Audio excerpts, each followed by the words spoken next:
ഇന്ന് നമുക്ക് ഒരു പപ്പായ അച്ചാർ ഉണ്ടാക്കാം. അതിന് വേണ്ടത് പപ്പായ അരിഞ്ഞ് വെച്ചത്,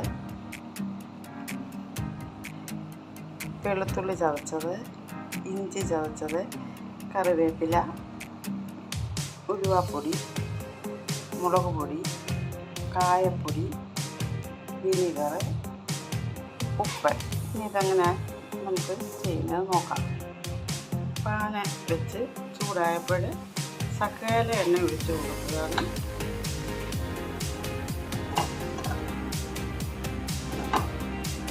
എണ്ണ ചൂടായി കഴിയുമ്പോൾ നമുക്ക് അരിഞ്ഞ് വെച്ച പപ്പായ ഒന്ന് വഴറ്റിയെടുക്കാം.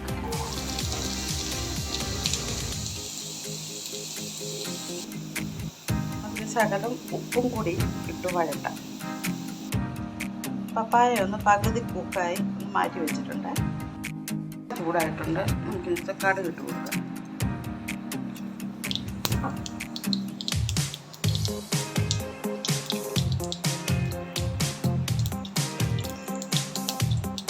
കടുക് പൊട്ടി ഇഞ്ചി ചതച്ച് വെച്ച് ഇഞ്ചി, വെളുത്തുള്ളി,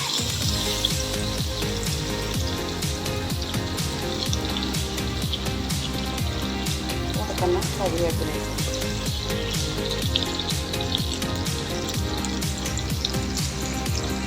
ഇതൊന്ന് മൂത്ത് വരട്ടെ. ഇഞ്ചിയും വെളുത്തുള്ളിയും ഒന്ന് മൂത്തിട്ടുണ്ട്. മൂത്ത് തുടങ്ങി. ഇനി നമുക്ക് അതിലേക്ക് മസാലപ്പൊടി ഇടണം. മുളക് പൊടി ഇട്ടു, അര സ്പൂണ് മഞ്ഞൾപ്പൊടി ഇട്ടു,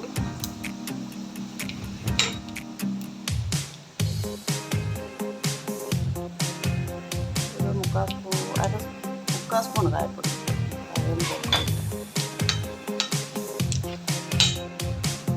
ഒരു അര സ്പൂൺ ഉലുവാപ്പൊടി,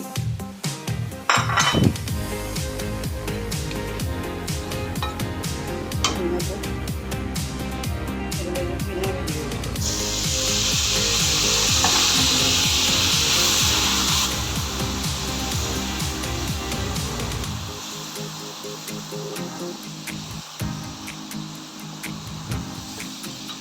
അതിലേക്ക് നമ്മൾ വഴറ്റി വെച്ച പപ്പായ ഇട്ട് കൊടുക്കുക.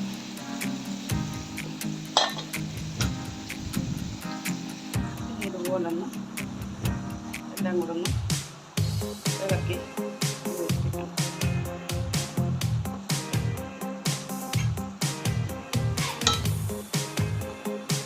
നമ്മുടെ പപ്പായ അച്ചാർ റെഡി ആയിട്ടുണ്ട്.